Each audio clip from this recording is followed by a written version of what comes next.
What's up? Grace Report. Happy Saturday. What is up? D Nice, Tammy, Lisa Boo. Lisa Boo says Project Middle Music says A up. Still not working. Trying to get something to work and it's not working. Wendy. Sorry, guys. That kind of frustrates me. Elaine. Jennifer Marie. What is up, Joanne? Emily Parkinson's, how is everyone doing? How is your weekend doing? D Nice goes, how many steps did I take today? Hold on. Give me a second. 11,222 steps so far.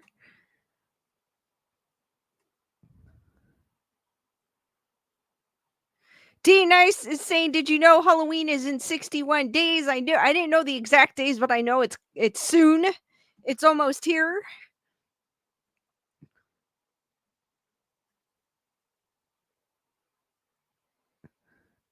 How's everyone doing? How's your weekend while we wait for people to trickle in?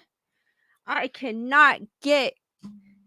am trying to stream. I'm streaming also on Twitch. So if you guys rather use Twitch, I'm on there also as well. And I'm on Rumble, but I'm trying to get it to stream and it's not working. I don't think I have enough followers is probably the reason why it's not working. That's the only thing I could think of. So if you guys want to follow me on Rumble to help me out so I can stream simultaneously there as well, I will drop the link in the chat.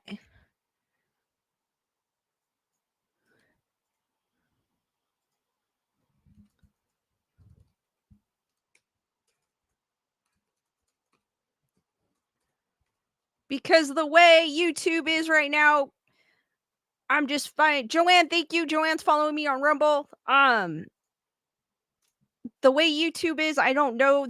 It's very uncertain because if you share someone's video, that person gets flagged, and if that person really wants to be a bee, they can tell YouTube, and then you'll get flagged for it. So, and then just what happened to Nerd Report and stuff. So I'm looking for other places. I'll still be here, but I feel like I'm kind of limited on what I could show. I'm like very careful. I know other YouTubers do it, but I'm going to be careful. I don't want to lose what I have, basically. So, if you can follow me on Rumble, please.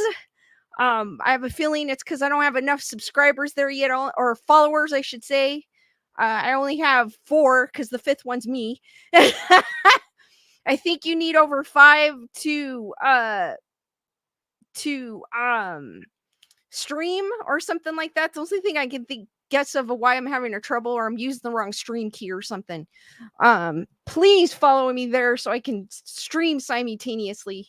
And just in case you can't find me here or something happens to be here.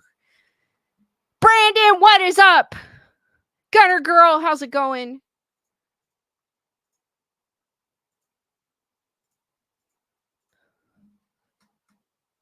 Patrick, how's it going? Patrick goes, hello, everyone. The story I know well. I've spent a night here and I had no strange experience happen to me. I'm on the West Coast, so I've never had an inkling to like stay at the Conjuring house. Especially now, I have no plans unless they decide to change, ownership. I do not want to support the current owner. But I thought I have talked about the Conjuring house and the story, the conflicting story between the parents and Abigail. And Jason Hawes actually posted something about they finally apparently Bathsheba's grave was broken, her headstone was broken, and they finally repaired it. So it gave me the inkling to talk about it.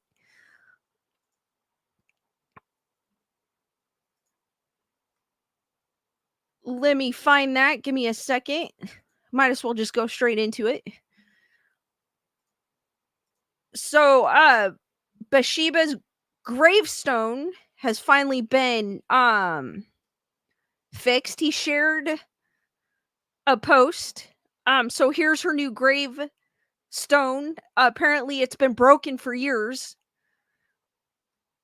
So yesterday on August 30th, 2024, the Burville Historical and Preservation Society, care of Betty and Carlo Menacucci, gave Bathsheba Sherman back the dignity she so much deserves. A new headstone was finally placed a few feet behind the original base of her original headstone. The innocent woman who was posthumously slandered by many people, some living still and some who have already passed on, has now been truly vindicated by having her headstone restored. This has been a long time coming. It's taken a lot of work, and I'm so grateful to everyone who helped in this effort. Thank you to everyone who donated, shared the links to the fundraiser, and who raised awareness of the truth about Bathsheba, that she was an innocent victim in all of this, and that the Conjuring film and the book House of Darkness, House of Light made her out to be someone she was not. For many years, her headstone laid there in the cemetery, broken because of ignorant people who believed the fabricated lies about her that were literally conjured up in the 70s. Even so, she deserves to, have rest peacefully and have the dignity as everyone else. There have been many people, para celebrities, who claim that they wanted to help, but yet during the time they were raising the funds, they were MIA. I will not be forgetting that. However, there were some people who stepped up to the plate and helped, and I won't be forgetting them either. In the end, it was the average person like you and I that made the difference, and now Bathsheba will have the final resting place in peace she so much deserves. So she now officially has a fixed headstone, which anybody deserves. I don't think it doesn't matter the story or not. Everyone deserves respect after death, and she is no different. So I am glad they fixed her headstone and she can be peacefully remembered, which prompted me to want to talk about her. I know I've mentioned her before, when I was talking about the Conjuring house in one of my previous streams, where the parents' story didn't match with Abigail the ghost. So it's true with Bathsheba as well. Thank you, D Nice. If you guys want to follow me on Rumble, D Nice has dropped the link. I do need a few more followers so I can live stream there. It didn't work again, so I'm assuming that's the reason. So please follow me there. Matthew, how's it going? I also do have merch. I probably need to go through there and make sure everything's updated, but I do have a merch store. If you want merch, D Nice has also dropped the link. I do have an Amazon wish list if you guys want to check that out as well. And which is on my link tree, and I have various other links on there as well.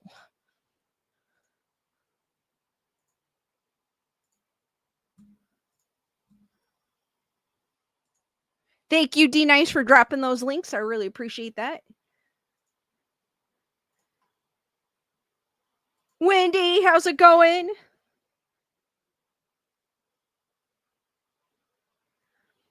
So this is the true story of Bathsheba Sherman, the murderous ghost from The Conjuring.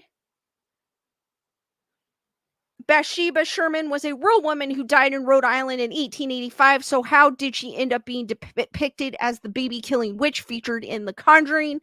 I know there's some people, like I said earlier, I have never been to the Conjuring house, and I probably will not go because of the current owner. If you guys want, if you're curious as to why, I do have previous streams on my channel if you want to check those out. I do know that there's a few people that have gone there, said they experienced something. Patrick in the chat has gone there and hasn't experienced anything. I feel like it's overhyped, but then I've never been there, so I can't really say. But the only way to know if something's haunted is if you go there. But unfortunately, because of the owner, I do not want to support the business. Maybe one day, maybe if she decides to sell it, which I doubt that's ever going to happen, but if one day that does happen, maybe I'll think about making a trip there. But my beliefs are, right now, I don't believe it's haunted. Not saying that it's not haunted, I just don't think it is at the moment. So here's the story. Here's the real story of Bathsheba, because basically what the oldest parent sister, I believe, wrote in the book about her, and the movie did not depict her correctly, and I wanted to get her story out. Thank you, Elaine. I appreciate that. And want you guys to know her real story, because it's always interesting to see how when they make these movies and how different the stories are from the actual truth, which is a lot of times they kind of make a movie. Obviously, they're going to add something in there that's probably more interesting than the actual story, just to get people the hype for the movie, which I don't blame them. I get it. But still, I rather know the truth about. I'd rather see the truth, I guess. I'm probably a little different than some of you. I'd rather see the truth than a made up story. But they always are going to tweak it just a little bit just to make it match their narrative or the ending of their story or what they have planned, which I understand. It makes sense. Kyle, what is up?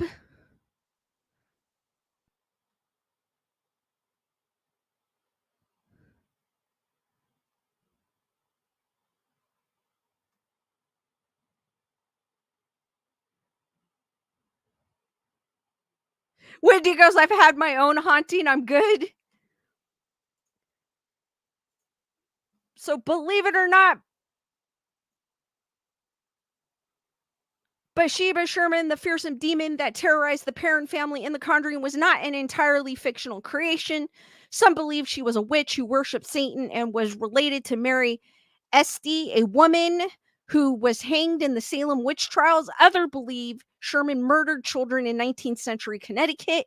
As for the actual historical records, they confirm that a Bathsheba Thayer was born in 1812 and would later marry a farmer named Judson Sherman in Connecticut before birthing a boy named Herbert. This is who Bathsheba was betrayed as in the Conjuring films, if you guys remember. I'm not a huge fan of the Conjuring films. I do not like. I mean, they're good. They're good. I like the film, but I'm not a huge fan of it. I don't like the jump, as I call them, Conjuring jump scares. With basically they do the jump scares with the loud noise. I don't particularly like that. I don't mind jump scares. I just don't like them where you make them obvious, and they tend to do that in the Conjuring universe. The legend, meanwhile, claims that she was later caught sacrificing her son to Satan with a sewing needle, cursing all who would dare live on her land. She supposedly climbed a tree and hanged herself. According to paranormal investigators Ed and Lorraine Warren, Bathsheba Sherman promised to hunt anyone who would go on to occupy the land where her home once sat. The couple was contacted by the Perron family, who had moved onto the property in 1971. Household items had begun to vanish, and their children were supposedly visited nightly by a malevolent female spirit. And the more I used to be a huge believer in Ed and Lorraine Warren, because obviously, if you follow the paranormal community, they're a big name in the paranormal world. But the more I read about them, the more I'm realizing they may not be who they seem.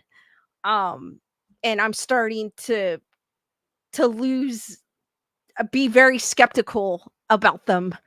And it seems like they are involved with a lot of investigations like Amityville, the Conjuring universe, Abigail, and stuff like that. So it's like, I'm becoming more and more skeptical the more I read about them. Their eldest daughter, Andrea Perron, had since chronicled her traumatizing childhood in House of Darkness, House of Light, while skeptics say that the Warrens are mere profiteers of the unexplained. Perron has yet to waver from her story. But to separate fact from fiction when it comes to the true story of The Conjuring, one must return to the life of the real Bathsheba Sherman. The legend of Bathsheba Sherman, by all accounts, Bathsheba Thayer had a relatively contented childhood. She would grow into an envied beauty and tie the knot at 32 years old in 1844. Actually, being married at 32 years old during that time was not very common. If I'm not mistaken, women married very young at that time. So her being married at 32 years old, that is kind of not the norm. Her husband ran a profitable produce business. from his 200-acre farm in Harrisville, Rhode Island, but the community would soon see the newlywed wife as a threat. This is a colorized photo of the Sherman farm in 1885. I love old pictures. This is no different. I like seeing what life was like in the past. I don't know if I would ever want to live during that time, but I find our past very interesting. Bathsheba Sherman has been babysitting her neighbor's son when the young boy mysteriously died. Local doctors established that the child's skull had been impaled with a small, albeit fatal tool. Despite the fact that Sherman was the last to tend to the boy, the case never went to court and local women were enraged. According to legend, Bathsheba Sherman's son would never celebrate his first birthday, as his mother stabbed him to death a week after he was born.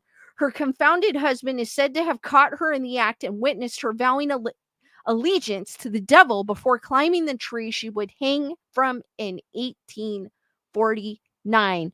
Dusty, what is up? Invisible Rose, how's it going?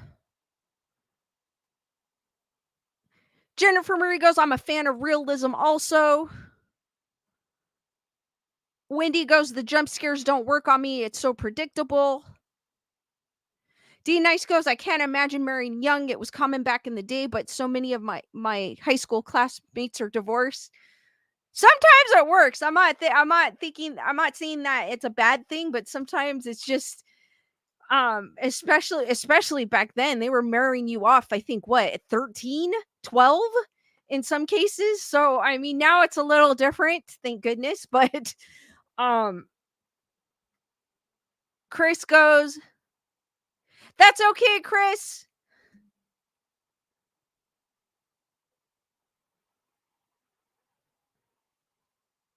Chris, just get plenty of rest. You could catch me on the replay if you knock out. I'm fine with that. While some claim they've had 3 other children, no census records of this exist. Some remain convinced, however, that none of these siblings lived past 7. Ultimately, Bathsheba Sherman's story remains largely unsourced, while records confirm Judson Sherman died in 1881. With Bathsheba Sherman's tombstone in downtown Harrisville revealing her date of death as May 25th of 1885, her alleged suit S in 1849 appeared utterly fabricated. Today, Andrea Perrin is unconvinced that it was Sherman who terrorized her as a child at all, but the neighboring Arnold estate matriarch who hung herself in the barn in 1797 instead. But I did do I believe they're referring to I think her name was Abigail, if I'm not mistaken. Let me look it real quick. Abigail Cook. I think she's referring to, and there's contradictions with that too as well. I did do a story. I did talk about it in a previous live stream if you guys want to check it out. The Perrin family haunting and the true story of the Conjuring.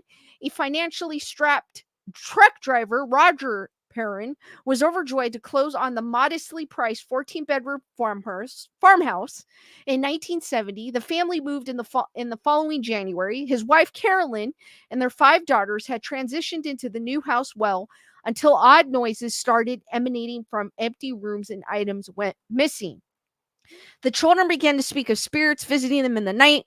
One was a boy named Oliver Richardson who befriended Andrea's sister, April. Cindy saw them too and reminded a saddened April that these spirits couldn't leave the house to play and were trapped indoors. My father just wanted them to go away to pretend none of it was real, just a figment of our imagination, said Andrea. But it started happening to him too, and he really couldn't deny it anymore. Carolyn Perrin was finally finding neatly piled dirt in the middle of the room she had just finished cleaning with no one at home. Meanwhile, Andrea was being tormented nightly by a malevolent female spirit with a bent neck she believed had been hung.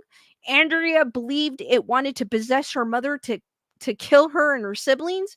Whoever the spirit was, she perceived herself to be the mistress of the house, and she resented the competition my mother posed for that position, said Andrea Perrin.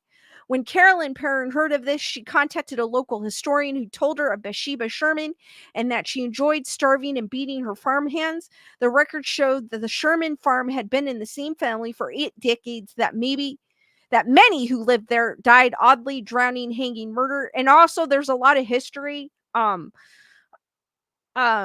connected to the land. So I feel like there's a possibility that that house could be haunted, but not by what the movie portrays it as, or what the parents, the oldest daughter, had written in her book. Convinced Bathsheba Sherman was haunting them, the parents contacted the Warrens, a self-taught demonologist and self-described clairvoyant. Ed and Lorraine respectively agreed with the assessment. The couple conducted a seance in 1974, during which Carolyn Perrin allegedly got possessed and nearly died. From Bathsheba Sherman to the Perrins is The Conjuring, based on a true story. According to Andrea Perrin, her mother's body contorted into a ball. Her mother's scream led Andrea to believe she had died. She claimed that her mother was possessed for several minutes and was slammed against the floor with her head. Her mother was temporarily unconscious before returning to her former self. I thought I was going to pass out, said Andrea. My mother began to speak a language not of this world and a voice not her own. Her chair levitated and she was thrown across the room. As chronicled in the book and the Bathsheba Search for Evil documentary, Andrea Perrin's father kicked the Warrens out for good after that. They returned only one more time to ensure Carolyn Perrin had survived the seance. The Perrin family was forced to live in the house until 1980 due to financial reasons. Ultimately, the presence of Ed and Lorraine Warren has become fodder for skeptics who may have good reason to dismiss them as frauds. The story in general has become streamlined and exaggerated. In The Conjuring, the true story of The Conjuring remains unknowable, while Andrea Perrin claims to remember every terrifying event. The things that went on there were just so incredibly frightening, she said. It still affects me to talk about it today. Both my mother and I would just as soon swallow our tongue than tell a lie. People are free to believe whatever they want to believe, but I know what we experienced. She claims the film took liberties like adding blood or replacing the seance with an exorcism. Ultimately, it's likely most would never hear never it's likely most would have never heard of Bathsheba Sherman without The Conjuring. Legend has it that she turned into stone when she died. Others blame a rare type of paralysis, which, like most aspects of Bathsheba Sherman's story, appears more likely than the supernatural. So, guys, do you believe the Conjuring story, like Andrea Perrin's side of the story? Do you believe, um, or do you believe that she's not necessarily making it up, but she's not telling the complete truth?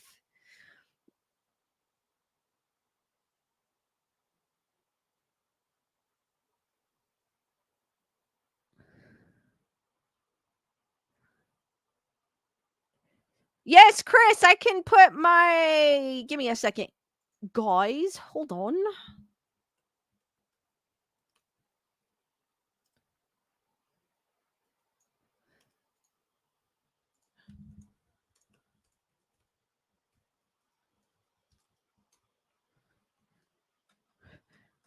Chris, I posted my and Brandon did too as well. Thank you, Brandon. I appreciate that. My link tree is in the chat. It does have all my links on there. Wendigo's a bit sketch, but interesting story. Joanne goes, embellishing is the word. Wendigo's never a seance nor Ouija, but tarot for sure.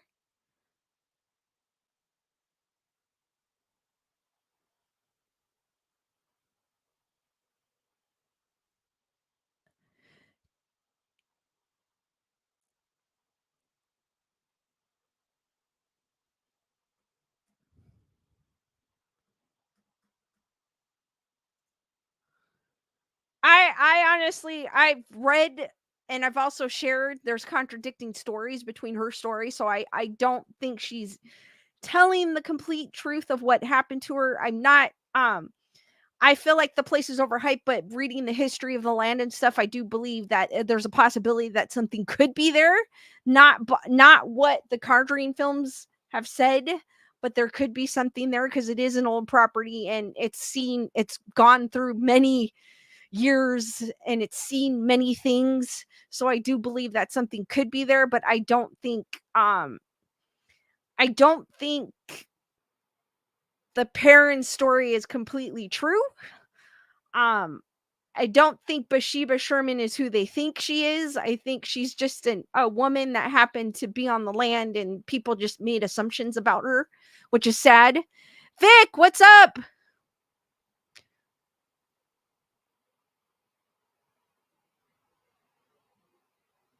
Kyle goes, creative liberties is the term.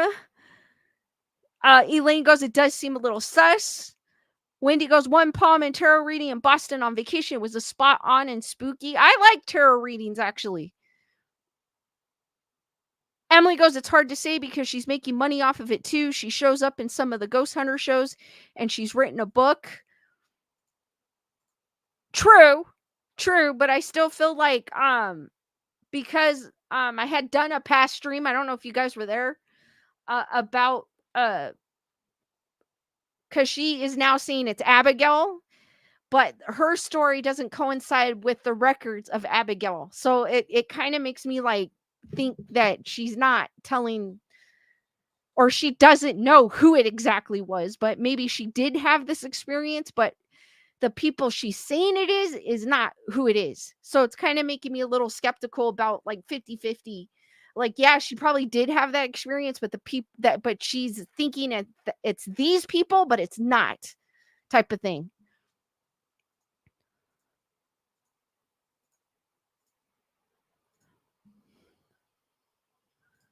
But it's true. We will never know the truth. Just basically research is all we have, what's out there to tell us what actually happened. We unfortunately probably most of the people that were alive during that time are probably not around anymore, so we won't know during Bathsheba's time. We won't know the truth. So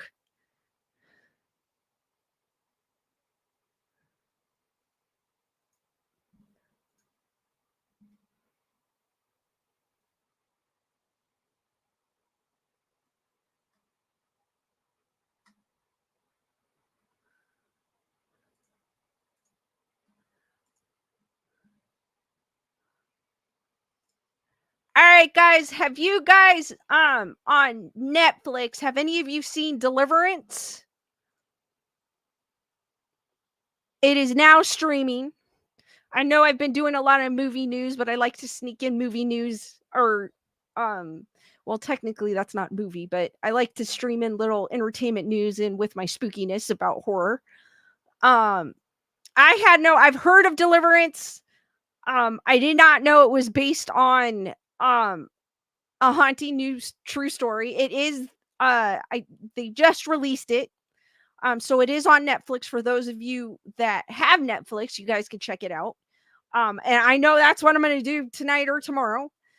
Emily, thank you for gifting 5 memberships. Hearts for Emily. Welcome. Courtney, Rebecca, Matthew, Manda Panda, Delea Lux. Welcome and welcome back to the Wolfpack. Hearts for Emily and all the new and returning Wolfpack members.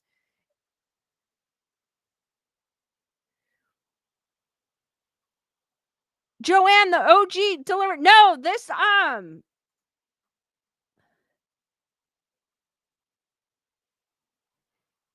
one is based on, I don't know if you guys remember when I talked about Demon House and the Amons haunting in Indiana. Well, this Netflix show, I can't say movie, I guess it's a movie.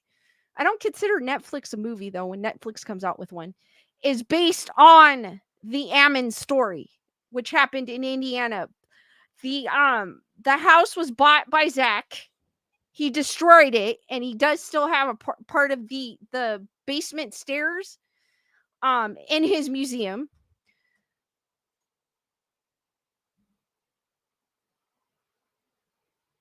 Gutter, I'm assuming there's another film named Deliverance. This is a different one Because Gunner Girl, yes, I did when it came out in the 70s. Don't go canoeing alone. I had to check that one out too.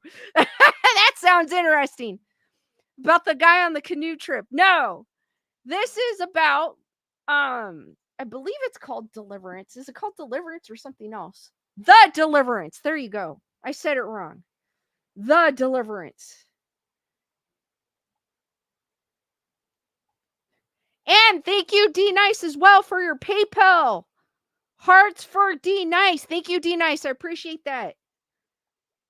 I'm probably saying it wrong, knowing me.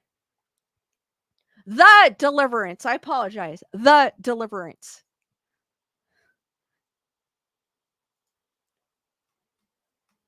It's called The Deliverance. The haunting true story behind Netflix possession movie The Deliverance. It is streaming. Like I said, it is streaming. Excuse me. It is streaming on Netflix now. So for those of you that have Netflix, you guys can check it out. I know I will. I've heard of it, but I didn't know what it was about. I kind of like, one of those things where you're kind of scrolling and you're like, oh, Deliverance, that sounds interesting. I'll have to check that out when it comes out.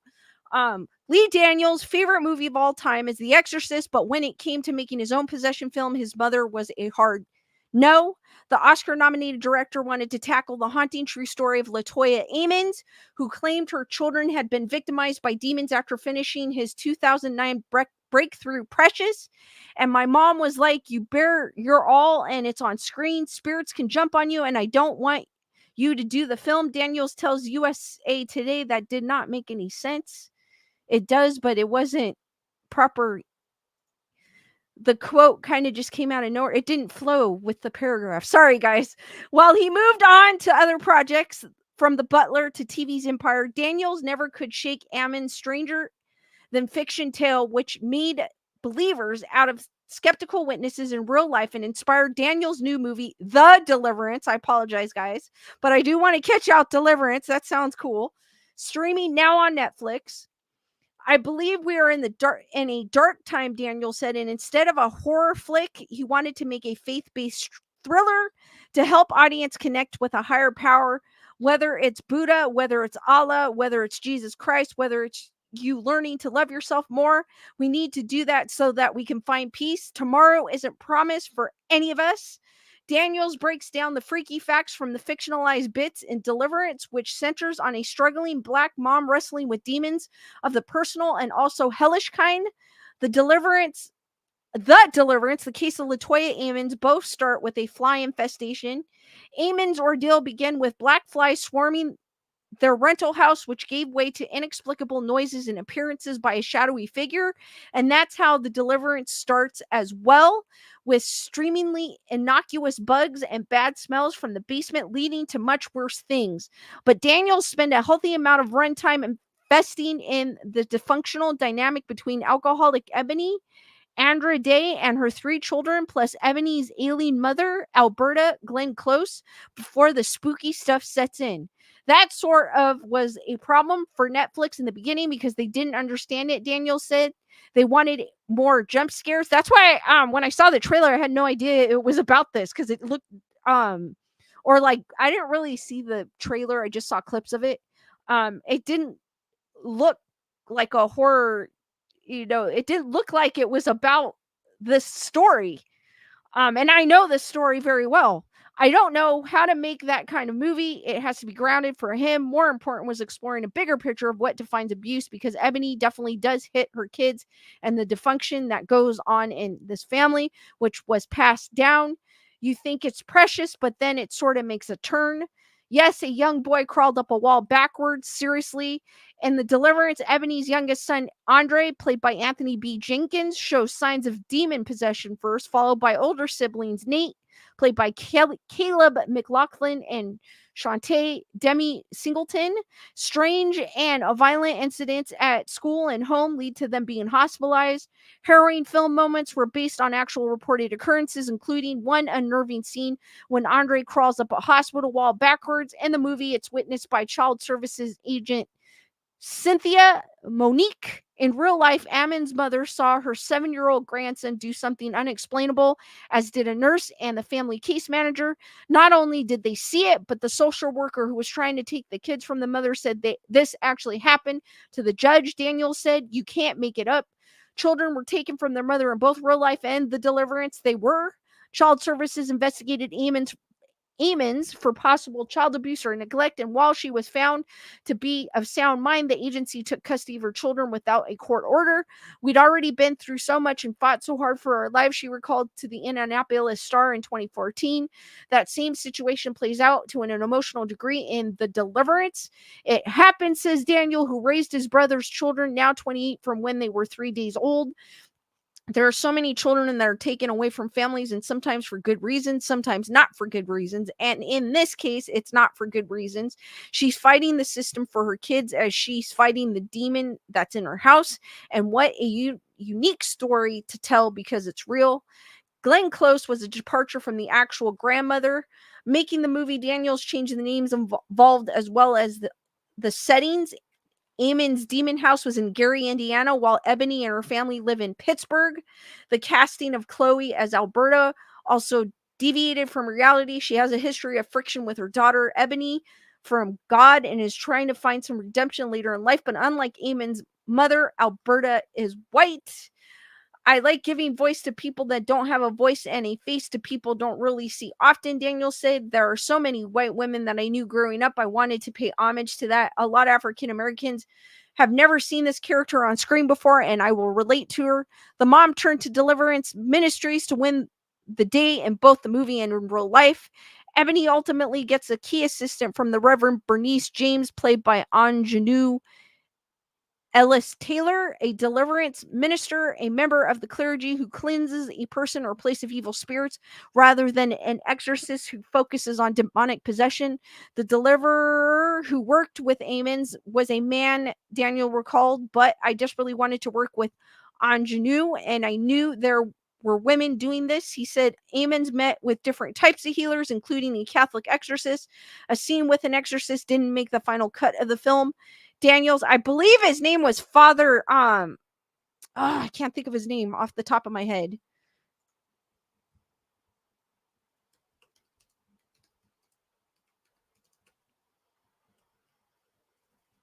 Let me look it up because it's going to kill me.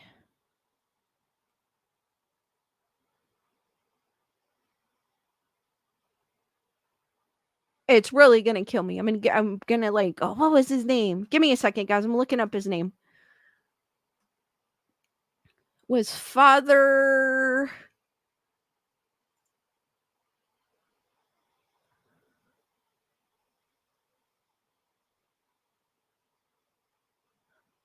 course, I can't think of it now.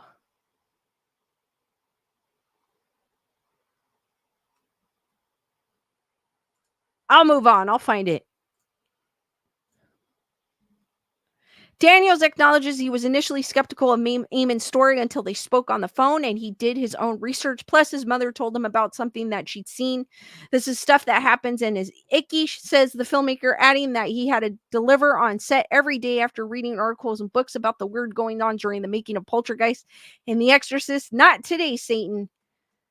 So if you guys want to check that out, it looks like he changed the story a bit, but I'm going to check it out anyways.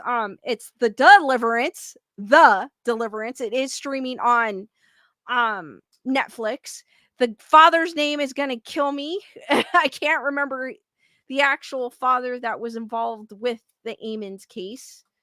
Maggio or something like that.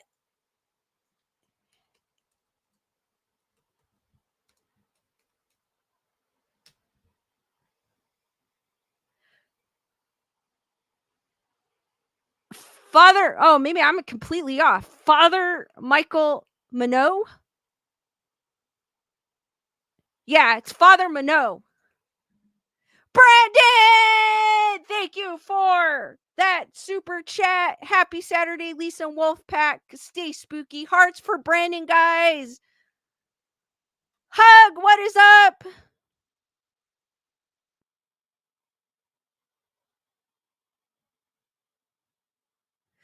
Emily goes, I paused it to watch your stream, but it started off more like a drama and it's getting into the demon part where I paused. How is it, Emily? Do you recommend it so far?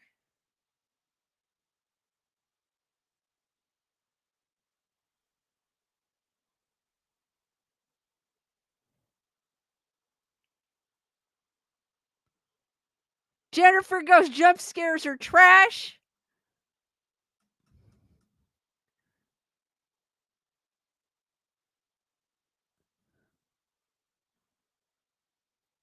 Emily is saying thus far it's pretty good, so check it out. I probably will either today, tonight, or tomorrow. Um, I had no idea it was about that because it doesn't market it itself like that. So it was kind of interesting to find out that it is about that. And if you guys are looking for something horrific to watch or spooky, I know I've mentioned this before. YouTube uh has horror shorts. I got on a stint where I was just watching nothing but horror shorts. They're actually pretty good.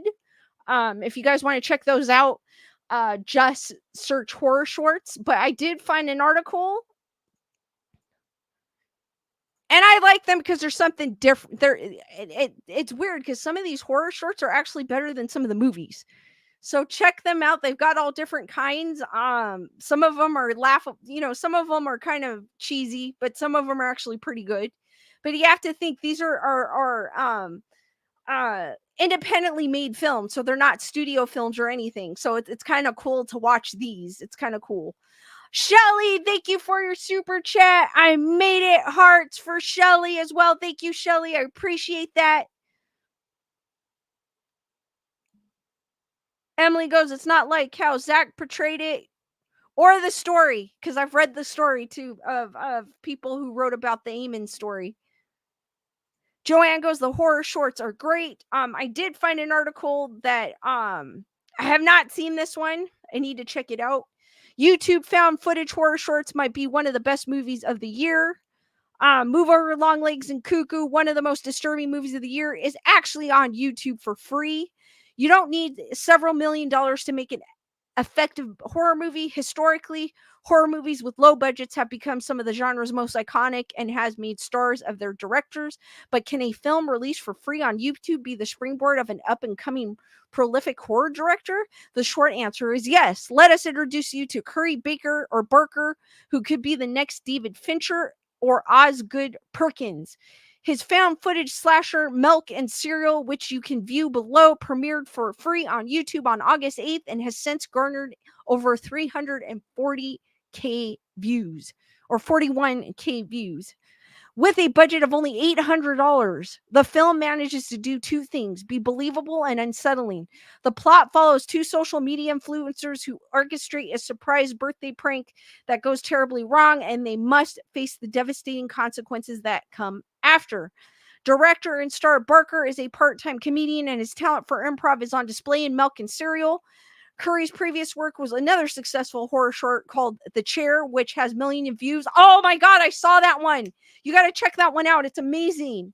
They're usually about the shorts. Some of them are only like 5 minutes long. So but they still, for only being 5 minutes long, they still get to the point and still like some of them give me chills. But if you got to check out The Chair on YouTube. But there are also, as I said, there's also many other horror shorts on YouTube. And if you're looking for something spooky to watch, it's free. It's here on YouTube. Check them out. Support an independent, up and coming director. And I enjoyed them. I thought they were pretty cool. But it is his Milk and Cereal that has captured the attention of the entertainment industry. Variety featured an entire article on the filmmaker and this latest work. Smile was actually a horror short that they made into a film. I could not finish Smile. I've been meaning to go back to it, but I just could not get into it. But the horror short is crazy, and I was like questioning myself. I go, they made this from that? Because the horror short is way better than the film, in my opinion. On the chair, there was a lot of comments like Hollywood needs to give this guy a budget. Barker told the trade, but when you put a feature out there, it feels different in a way I didn't expect. The people who review feature films for a living are reviewing this movie, something they wouldn't do for a short film. But all of a sudden, you're seeing videos that discuss both Alien Romulus and milk and cereal. The idea for the script arose from a segment Curry wrote for his acting reel. Oftentimes, actors will create videos for themselves in different situations and genres to send to casting agents in hope of booking a role. Hold on, guys. I wrote a comedy scene. I wrote a cowboy scene. He said about his reel. I wrote all these different scenes, and I wrote one serial killer scene because I thought I could pull off this creepy serial killer vibe. This guy's telling this girl it's not a prank and that he's gonna kill her at the end of the night. It was just for my reel, but I thought, whoa, I could make this into a whole found footage movie. Cooper was in Tennessee shooting a movie, but I was like, dude, when you get back, we're gonna make this. Although Milk and Cereal isn't filled with over the top special effects or scenic locations, it's an effective thriller about an unhinged killer using social media to document his brand of insanity. Curry did secure a distributor for Milk and Cereal, but he decided to make it available for free on YouTube so his fans didn't have to use a paywall or subscription service to view it. I feel like our fans deserve to have the opportunity to watch this. They've seen the poster on my IMDb for a year and wondered, what is this? So even though we worked really hard for a year trying to get distribution for this thing, we said screw it and threw it on YouTube before. I always felt to be respected as a real movie, it has to be on Netflix or Shudder or Hulu or whatever, but people do respect it and respect that it's for free too. So, what's next for this talented budding filmmaker? A new movie and a bigger budget. Curry's beginning work on a new film called Obsession with producer James Harris, who was involved with Fall and 47 Meters Down. I never had a budget in my life, Baker said. I worked on the script for over 8 months back and forth with the production company, and it's been absolutely amazing. He said shooting will begin in October. It's horror, completely horror. He says it's terrifying. It's going to be insane. This movie is unlike anything I think anyone has ever seen before. It's so different from Milk and Cereal. I'm not in it, and it will not be a found footage movie. It'll be shot more like The Chair. You can watch Curry's Milk and Cereal. Check it out. It is on YouTube. I am going to check it out. I haven't had a chance to check it out yet. But I'm definitely going to dive back into horror shorts here on YouTube. Because they were cool.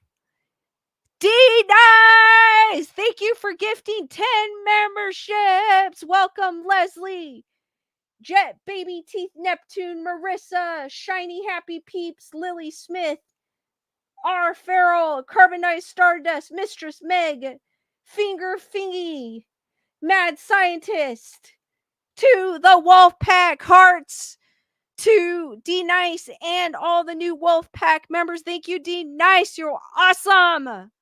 I've got to do the heart here. The heart, D Nice. Thank you. Carol, what is up?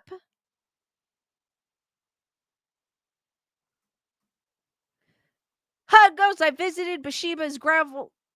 It jumped. Got a photo in my Facebook album named The Conjuring House. I love that they replaced her headstone. I hope they return the trinkets, including the pretty stone I left. That is cool. I hope one day I get to go, but I'm not going to go until the change of ownership. So one day. Elaine goes, I'm taking notes on the shorts.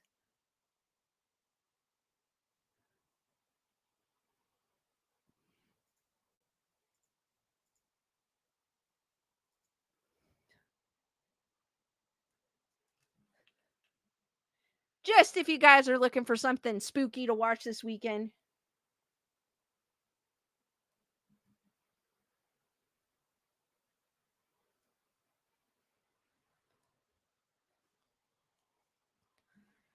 And if you guys are new to memberships, they are good for 1 month. Mistress Meg, thank you for the super sticker of the cute corgi. Hearts for Mistress Meg as well. Thank you, Mistress Meg. I appreciate that. Thank you.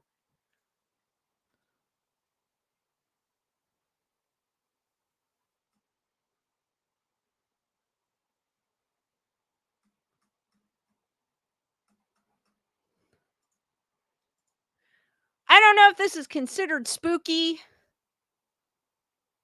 but it's strange and unusual. I found this while searching strange and unusual, and it is strange and unusual. Experts scratch heads over the near perfect condition of a long past nun. Um, this I found on the New York Post. I'm beginning to find. Give me a second, guys. I'm finding that a lot of these websites do have a strange and unusual section on their website, which is kind of cool.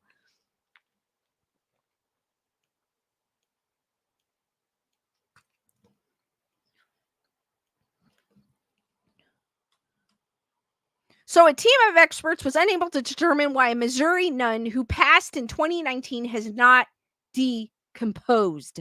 The bishop of the Diocese of Kansas City, St. Joseph, announced on Thursday, within the limits of what has been observed during the time the body of Sister Wilhelmina Lancaster does not appear to have experienced the decomposition that would have normally been expected under such previous burial conditions. Bishop James V. Johnson of Kansas City, St. Joseph, said in a statement published on the diocesan website. Lancaster of the Most Holy Rosary, the foundress of the Benedictines of Mary, Queen of Apostles, died on May 29th, 2019. She was 95. Nearly 4 years later, on April 28th of 2023, her body was exhumed to be reinterred in a new altar that nuns were constructing. After her, I don't know how I feel about this. I don't know about you guys, but I feel like you shouldn't disturb a body once buried. So I kind of feel, and I know they did this in the past where they moved cemeteries and they moved the bodies. I still it irk I don't know. It just I feel like once your body is laid to rest, do not mess with it. After her exhumation, she was found to be in remarkably preserved conditions despite not being embalmed and being buried in an unsealed wooden coffin, as Fox News Digital reported. And I won't want to show her picture. The news of this discovery spread, leading to thousands of people descending upon a small town of Gower, Missouri in May of 2023 to venerate a new Wilhelmina body in what pilgrims at the time called a modern day miracle. I don't want to show her body because YouTube likes to be pesky. In the statement, Johnston said he had commissioned a team of local medical experts to conduct an examination and evaluation of Sister Wilhelmina's, I apologize if I'm butchering her name, it's a beautiful name, body, less than a month after it was discovered that she had largely not decomposed in the 4 years since her death. That team, Johnson said, was led by a doctor of pathology who was assisted by 2 other medical doctors and a former Missouri County coroner. Aside from examining the body, the team inspected the casket and interviews were conducted with eyewitnesses to events immediately preceding the burial in 2019 and the exhumation in April of 2023, he said. In the final report, the investigative team noted that the condition of Sister Wilhelmina's body during the examination was notable for a lack of any detected features of decomposition, Johnston said. And while the lining of the casket had completely deteriorated, Lancaster's habit and other clothing showed no features of breakdown, Johnston said. The investigative team was only able to conduct a limited examination, but still concluded that the condition of her body is highly atypical for the interval of nearly 4 years since her death, especially given the environmental conditions and the findings in associated objects, he said. There's a quick look. Oh, the report also noted that the related history of Sisters Wilhelmina's death and interment does not describe conditions that would be expected to protect against decomposition, he continued. Soil tests also found no unusual elements that would prevent the decomposition of an unembalmed body, Johnson said. In the Catholic and Eastern Orthodox tradition, it has been found that some people do not decompose as expected after death. This is called incorruptibility, according to the Catholic Answers website. Here's a quick look. I'm going to go really far. Oh, no. Similar to how the Father did not allow Jesus' body to experience corruption while in the tomb. See Acts 1:27. God provided that the bodily remains of some of his faithful ones will not undergo bodily corruption, the site said. Lancaster has not been designed as incorrupt, as the Catholic Church does not have an official protocol for labeling a deceased person as incorrupt, Johnston said in his statement. The bishop noted that incorruptibility is not considered to be an indication of sainthood, and there is no current plan to initiate a cause for sainthood for Sister Wilhelmina. In the Catholic Church, a person typically has to be deceased for at least 5 years before an official cause of canonization can be initiated. According to the website of the United States Conference of Catholic Bishops, Lancaster has been dead for just over 5 years. The condition of the remains of Sister Wilhelmina Lancaster has understandably generated widespread interest and raised important questions, Johnson said. I pray that Sister Wilhelmina's story continues to open hearts to love for our Lord and Our Lady. Last year, after the discovery and subsequent media attention regarding their foundress, the Benedictines of Mary, Queen of Apostles, posted a lengthy statement on their website about her legacy before and after her death. Regarding what seems to be miraculously preservation of Sister's body, we are given the opportunity to contemplate the great gifts God gives us every day, especially the ones that are literally hidden from our eyes. Their statement said, we believe that even as Sister Wilhelmina's whole life and death was a miracle, pointing the way to Almighty God, that what she has left behind continues to point to his resurrection and the life of glory he waits for us. Lancaster remains were placed in a glass case in the Abbey's church. Visitors of the Abbey are able to view her remains each day between 8:30 a.m. and 7:30 p.m., according to the Benedictines of Mary, Queen of Apostles website. Fox News Digital reached out to the Benedictines of Mary, Queens of Apostles with no for comment. Guys, what do you think of this? Obviously people are thinking that she is a saint because of no decomposition, which is amazing because she did. I kind of went quickly.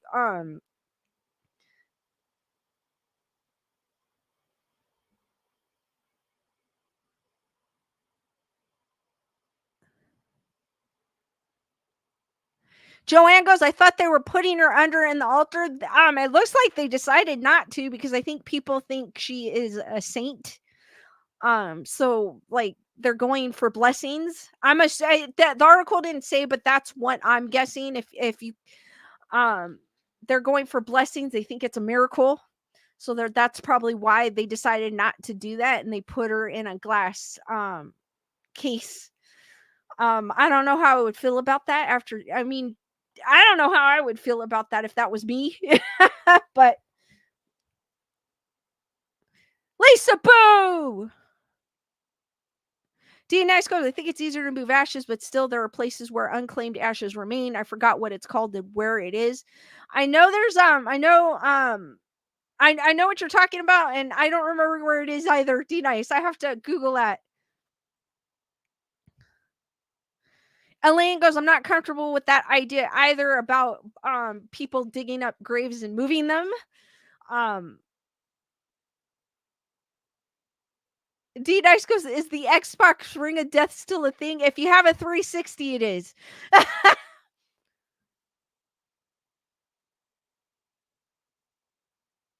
Be a Stone, what is up? I forgot to mention, we're gonna pause for a second. Skeleduck is somewhere in this background.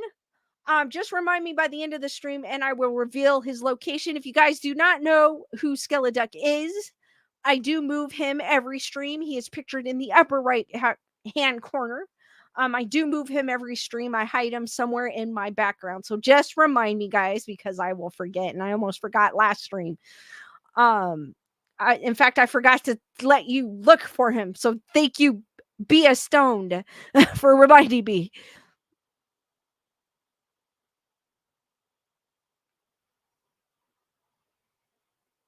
Kyle goes, I'm trying to resurrect my PS4, so that's the most scary thing I'm going through right now.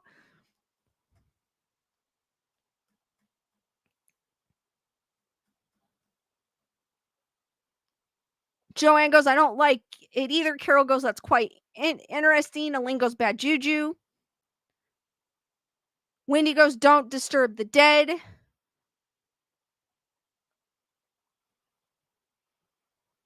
Joanne goes, that glass case must be temperature control, maybe. But the fact that she was buried and there was barely any decomposition on her, which I get. So people think it's a miracle. So they want the blessing by visiting her, which I understand. I totally understand. But but it is kind of strange that she has very little decomposition.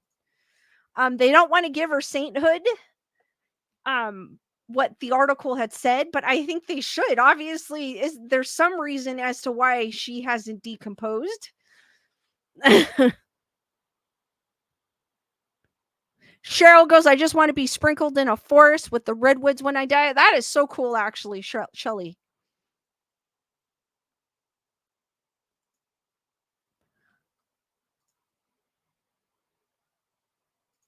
Have any of you guys... Bia still has the original Nintendo. I do too. I have the original Nintendo and games. I have PS3. I've got I don't have the new PlayStation, but I do have the new Xbox. I have the Xbox before that. I have an Xbox 360 that did get the Ring of Death. I fixed it, but then it got the Ring of Death again, so that was the end of that. I have the original Xbox, but I haven't played in a while. I pretty much kind of stick to the old school games. I know, guys, I'm going down a rabbit hole. And I usually just play like the Nintendo games on my Switch. I kind of like the 2D, I guess they call them 2D platformers. Those are the ones I like Super Mario Brothers, and I'm looking forward to the Halloween 16-bit Halloween game and Ash game coming out for Switch in October. I believe it's in October. Lisa Boo goes, I like the idea of tree pods. You are buried under a tree. I did read that. At first it was kind of weird, but it's kind of cool at the same time. Brandon goes, I think I'm going to be buying me a new game tomorrow. I've been thinking about what to play next. Be a Stone Lakes. Oh, I love Dr. Mario too.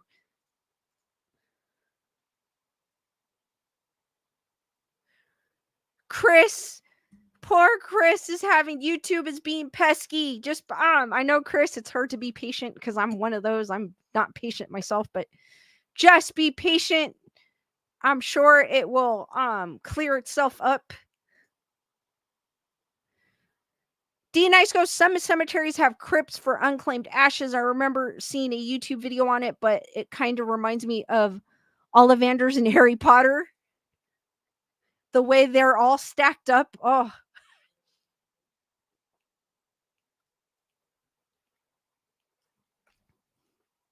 I haven't seen that because I don't normally go to a cemetery. Because both of my parents are cremated, though my dad is buried in the I believe National Cemetery that's in Riverside with my mom's ashes, but I do have to go visit them. But I do have them here in my room with me.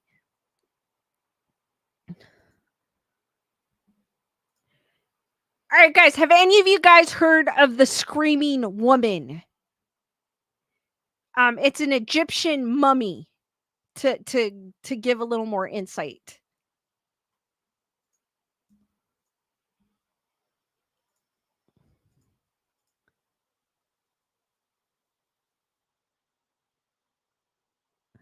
Emily goes, I'm going to be cremated. I've got a sticker with Jack Sparrow saying I've got a jar of dirt that I've told my daughter to put on my urn. That is cool. Joanne goes, no. B.S. Stoned says no. I have never heard of it myself. I did come across it on Kyle. I've made many a woman scream in my day. I don't know how you guys are going to take that. Elaine goes, nope. D Nice goes, screaming woman. I just watched the episode of Charmed where Phoebe was turned into a banshee.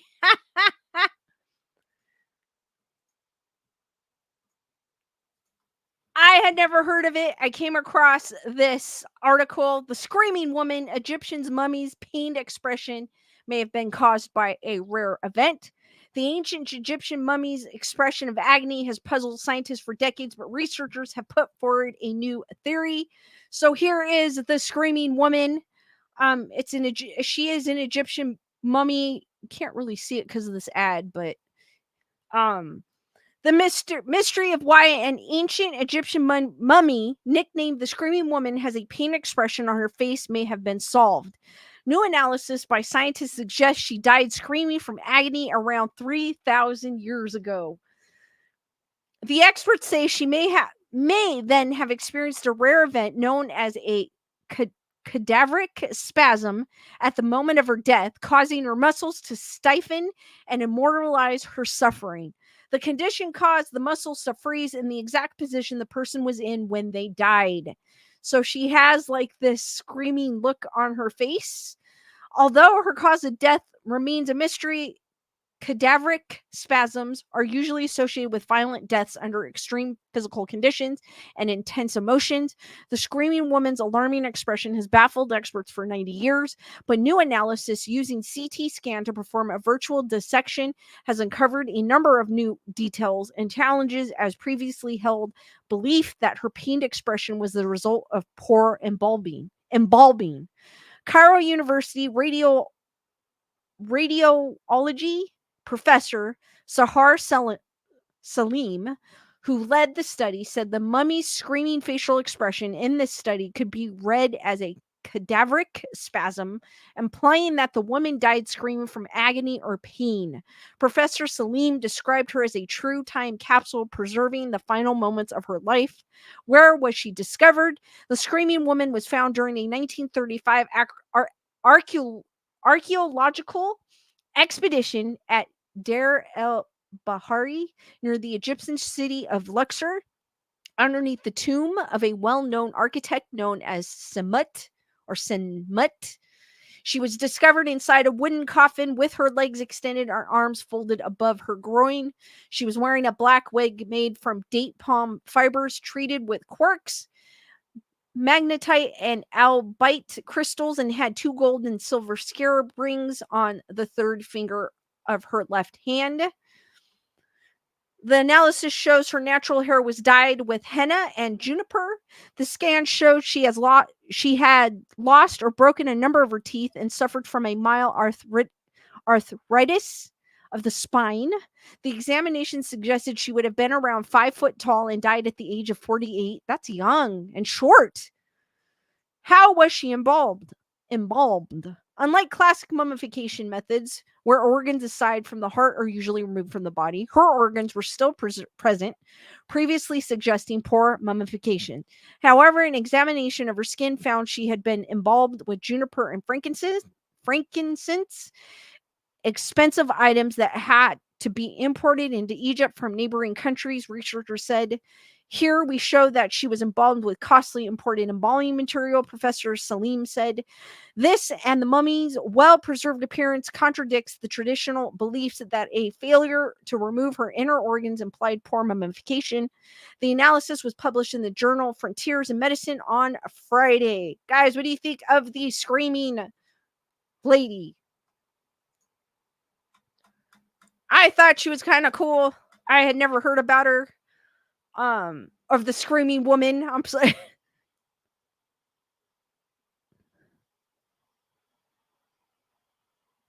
Lisa Boo, I know the picture of her, but I forgot the name. Kyle goes, oh yeah, I know that face. Lisa Boo goes, poor woman.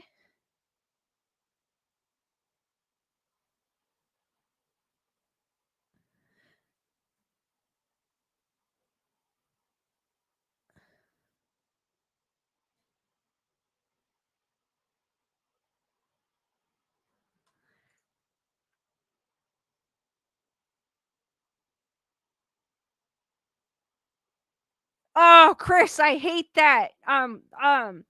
Chris has just went through surgery, so Chris the incision site is itchy, and I'm like, "Oh my god, I know how you feel because I know this is a little TMI, but my earlobes, which I stretched like over 10 years ago, all of a sudden they started irritating me and I don't know why. So I I know the itching so also well, and they still kind of itch. That's why if you notice I've been going like that. I have no idea what from. Matthew goes, I had a dream a few days ago. There was a gremlin from the film in it. Said Gizmo eats caca. First time something in a dream woke me up laughing. Joanne goes, I thought that removing the internal organs was part of the embalming process. It was, but I guess apparently with her, they did not remove her organs. So they were suggesting poor mummification or embalming practices.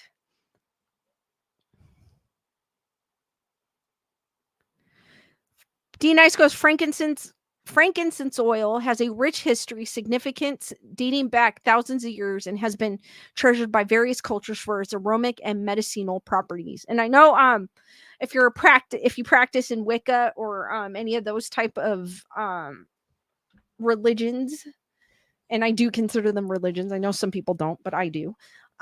They do use them in rituals as well.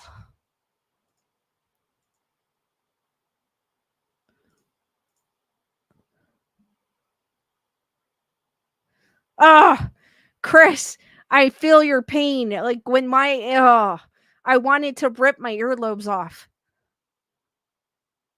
Joanne goes, so they had lazy workers back then who knew?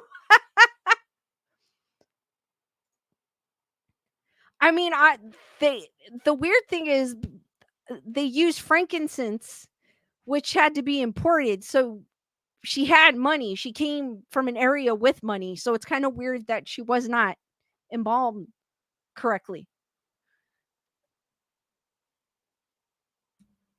which is kind of weird.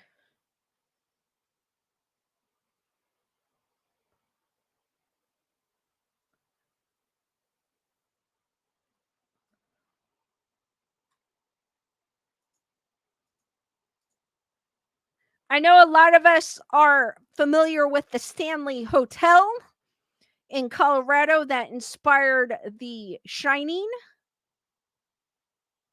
Lisa B goes, frankincense and mirth, is it mirth? Was treasured. Joanne goes, cheap rich lady.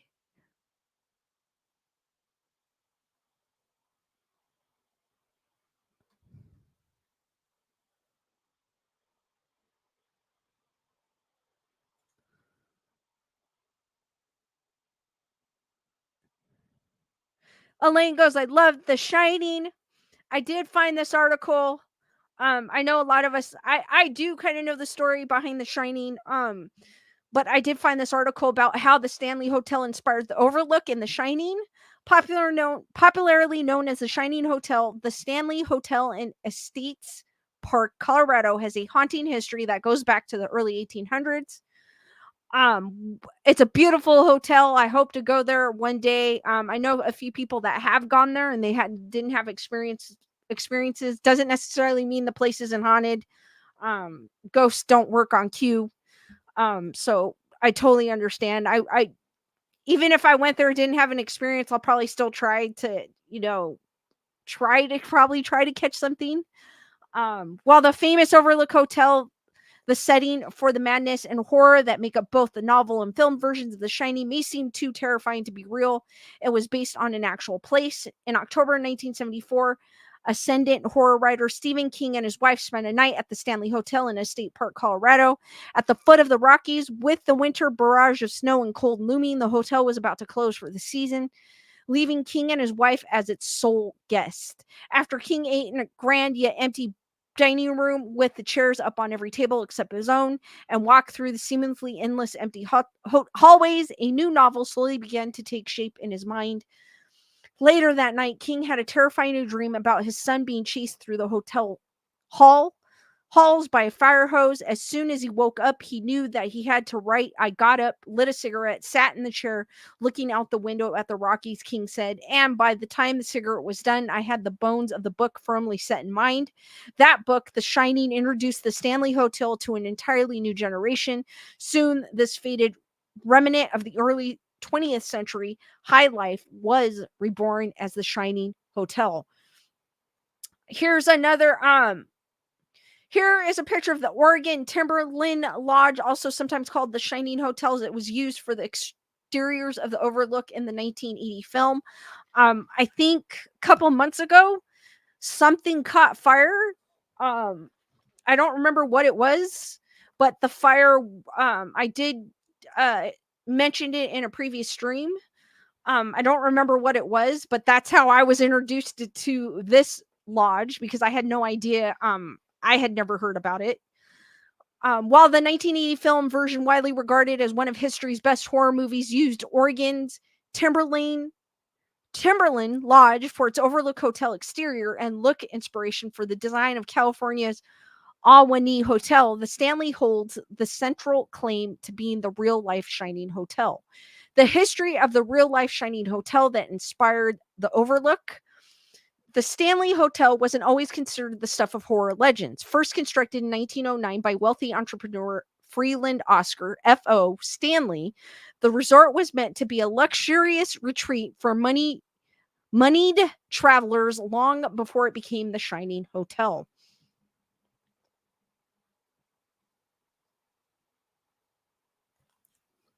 Boasting a casino, a trap pew range, a billiard room, a stunning veranda, a grand staircase, and even an airfield, the hotel drew in plenty of Stanley's wealthy friends from the East Coast and elsewhere, but the resort also attracted several guests who were deemed unsuitable by Stanley.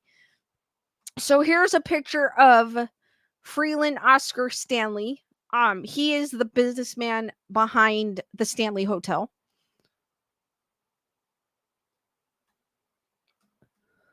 The high society image of the Stanley Hotel was so important to its founder that he would personally sit in the lobby and turn potential customers away if he didn't approve of their presence. He even did this during World War I when the hotel and the tourism industry as a whole were suffering. Still, it seemed as though Stanley believed that his methods paid off. The hotel ended up hosting some of the world's most prestigious travelers, such as U.S. President Theodore Roosevelt and Emperor Hirohito of Japan, but after Stanley died in 1940, the hotel's glorious image began to fade. The spine-tingling reputation of the Shining Hotel to this day. Here's a scene from The Shining with the late Shelley Duvall. Rest in peace. By the time Stephen King visited the Stanley Hotel in 1974, the resort was struggling to attract tourists. But when King's famous novel was published just a few years later and new management moved into the resort, people soon became interested in staying at the real-life Overlook Hotel, again, now known as one of America's most notorious haunted places. Though the 1980 film The Shining was not filmed at the Stanley Hotel, the exterior shots in the movie were done at Oregon's Timberline Lodge, and the interior scenes were done at a film studio. Word quickly spread about the real Shining Hotel that had actually inspired King to write his book. Have any of you guys been to either the Stanley Hotel or the Timberline Lodge? Here's another look of the hotel. Like I said, it is a beautiful hotel. I mean, I guess Stephen King went at the right time. It was just him and his wife there. So I feel like that time, if it was just him, people working there, and his wife, maybe there's a possibility he could have had something happen, like a paranormal experience, because there was hardly anybody there. That's probably the best time to ever go to like a haunted hotel, when hardly anybody's there. Naturally, horror enthusiasts were eager to explore room 217 of the real-life Overlook Hotel, the room that King had stayed in during his visit and the one that was haunted in his novel. According to the hotel's website, that's still one of the most requested rooms to this day, but new hotel guests were also delighted to hear that King was far from the only person who had an unsettling experience at the Stanley, and that other rooms were potentially haunted. From claims about the spirit of F.O. Stanley roaming his billiard room to allegations of a ghostly thief stealing guests' belongings in room 401, the Shining Hotel is widely rumored to be a hotbed of paranormal activity and real ghost stories. It's little wonder why it remains a top destination for ghost hunters today. So, guys, what do you think of that? I hope to one day, I hope to visit both of them actually. Um, just I would like to just visit the Timberland Lodge just to see. D Nice goes, not the Stanley Cup. Nope.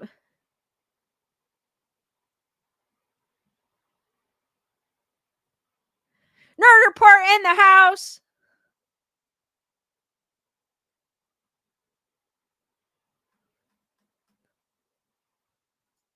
Joanne goes, blame it on the ghost. Heather, whatever. What is up?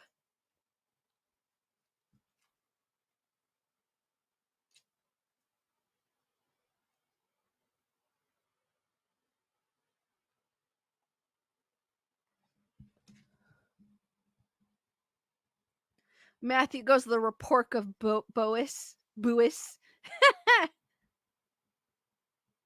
I hope to one day go to the Stanley Hotel.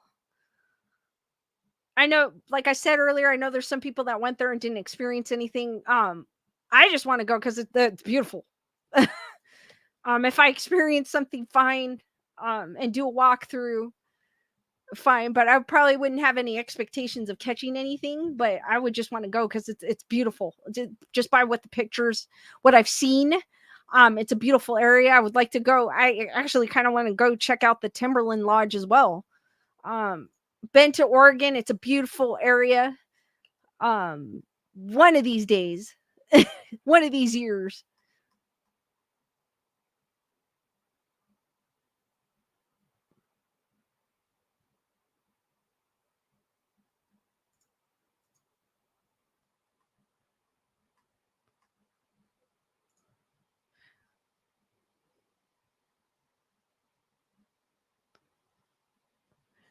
All right, guys. I found Heather Whatever. Thank you for your PayPal hearts for Heather Whatever, guys. And she says hi. Thank you, Heather Whatever. Chris, unfortunately, that's part of the itching, is part of the healing process. But just I hope you feel better, and I hope the itching subsides.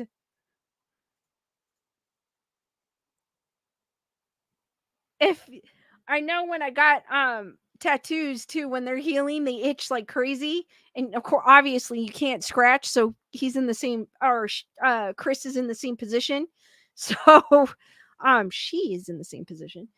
So what I would do this, but I don't know if Chris can do that because it's a surgical wound. Or try it, like, what I would do is I try to, like, touch around it to kind of, you know what I mean? But just make sure your hands are clean. D Dice goes, Mr. Quackers, I am unsure if he's in a compromised position or not. He is not. I made sure this time.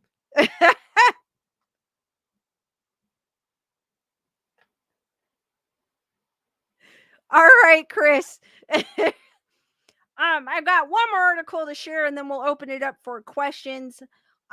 You do, if you've been following me for quite some time, you do know I like mythical, like I like cryptids, and I like folklore. I found this article. I probably mentioned some of the creatures on here, but I found this 11 astonishing mythical creatures from legends and folklore throughout world history. The Wendigo of Native American lore, the Sphinx of ancient Egypt, the Kraken said to terrorize the ocean. Discover these and more of the most riveting mythical creatures. I know I've mentioned the Kraken before. I don't think I've ever mentioned the Sphinx. Every culture has its own monster, and each one tells its own story about what haunts or scares us. Mythological creatures are, in essence, the manifestations of our biggest fear. fears. The stories our ancestors left behind about the heroes who conquer mythological creatures weren't just stories, they were insights into how we wish to take some control over an ancient world that was often overwhelming or overpowering. We have not changed much since the superstitions of our ancestors. We're still thrilled at the idea of these ancient monsters and the heroes who defeated them. Some of the mythical creatures on this list and their horrifying legends are ones you'll know very well. Others may be new horrors you've never imagined. Mythical creatures, the Wendigo,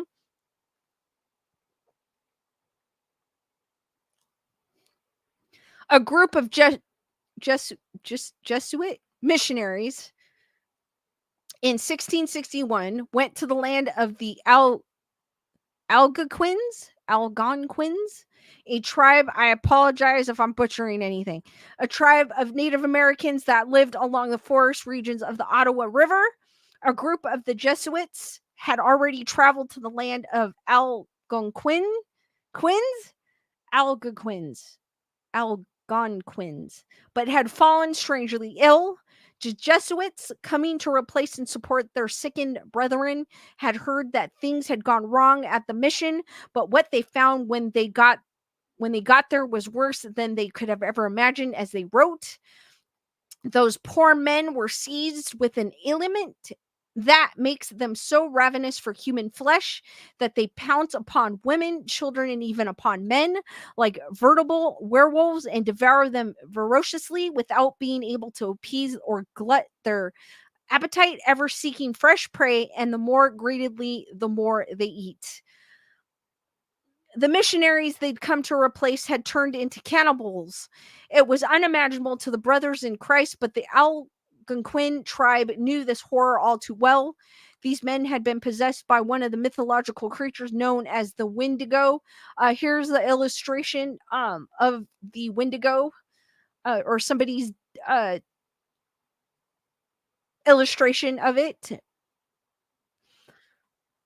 Wendigos were said to be man-eating monsters that roamed the land near the Great Lakes. Their bodies were emaciated, their ribs stuck out through their skin, pale skin, and their eyes were sunk down into the sockets. They looked like men who had died of starvation, walking through the world after a week of decomposing in the grave. A Wendigo's appetite could never be filled. It would attack other men and eat their flesh, but every bite would just make them larger and hungrier until they were massive, flesh-starved giants towering over the trees. These missionaries, the Algonquin tribe insisted, had turned into Wendigos and started killing their fellow men. It was something that had happened before, unusually during famines in a cold winter, and it was something the tribe had learned to prepare for. They would hold great festivals where they would dance and chant, trying to keep this mythological creature away. Most likely, the men had just gone mad with hunger and turned to cannibalism, but the idea of these mythological creatures must have almost been a comfort to the Algonquins. It was a way to make sense of moments when hunger would drive good and decent men into doing the unthinkable.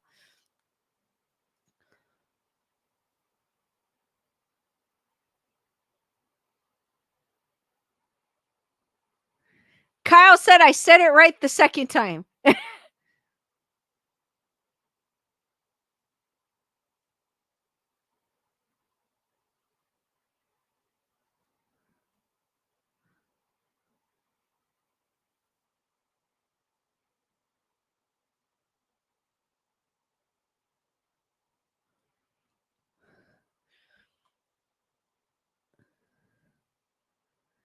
Algonquin. Algonquin?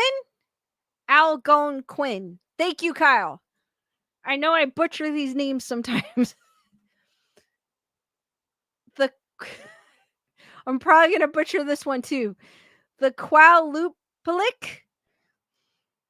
This is an artist rendition of the Qualupalik, a mythical creature of the Inuit. The Inuit children of the Arctic knew never to get too close to the water's edge because they're there underneath the ice. The Qualupalik lay waiting for them.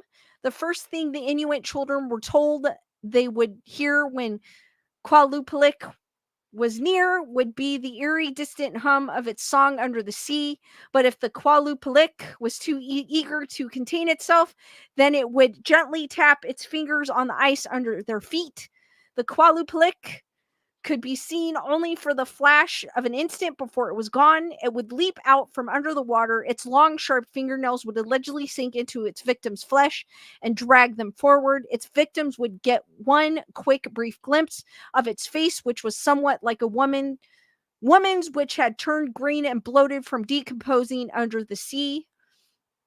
The Qualupalik would jam its victims into the great pouch it wore on its back and dive back down into the sea. The Inuit child or victim might experience a few final moments of pain in the frozen depths of the Arctic water as the ice-cold water rushed into their open, screaming throat. They would feel the very blood in their veins freeze, and through the haze of water hear their families' distant, muffled voices crying out their name. The Qualupalik likely was told to Inuit children as a means of keeping them out of harm's way, like wandering too close to the treacherous frozen Arctic waters. The Minotaur. The legend of the Minotaur begins with the sacrifice of 14 Athenian children. They are sent into a labyrinth in Crete to wander for days through the dark stone halls and feel their way along the indecipherable paths. With every step, they know that they are inching closer and closer to the Minotaur. The myth goes that the people of Athens would draw lots to decide who would be sacrificed in the labyrinth. The king of Crete had demanded a sacrifice from Athenians, a retribution of the death of his son at their hands, and those unlucky boys and girls were the ones who had to pay the price. No matter how careful they were, the children would always be found by the Minotaur. They would get a brief flash of its monstrous face through the dark, but before they could even scream, its powerful arms would seize them, tear them apart, and devour their bodies raw. The Minotaur, according to Greek legend, was the blasphemous offspring of the queen of Crete and a bull. The Minotaur's real name was Asterion, but he was never allowed a normal life because King Minos of Crete was ashamed of what his wife had done. He also worried about the violent rage that lived inside the beast, and so had him locked inside of a labyrinth to survive only on the human sacrifices he was sent. The mythological Minotaur was not just a legend based on ancient superstitions. According to Plutarch, a Greek biographer, the story, like so many legends of mythological creatures, had its roots in real history. Every year, Plutarch claims King Minos would hold a festival in memory of his son Androgeos, offering Athenian children as a prize to whoever won the festival's games. The winner, a cruel general named Taurus, brutalized the children he won in the festival. He was so monstrous to the children he was gifted that in time the story was changed and he was made into a literal monster. We know also about the myth of Theseus, who managed to kill the Minotaur. In the true story of the Minotaur, though, there was no hero to rescue the children from the cruel general Taurus. There was just a monster, his body human, but evil nonetheless. The Basilisk.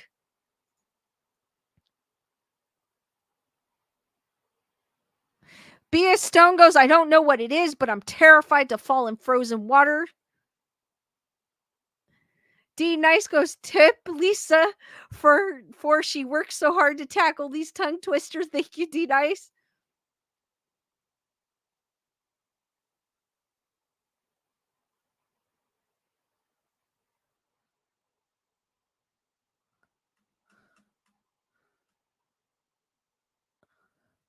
Joanne goes, so his mother and a bull. Basically, they according to the article, they pretty much just created the monster. It was actually a person named Taurus who tormented the children.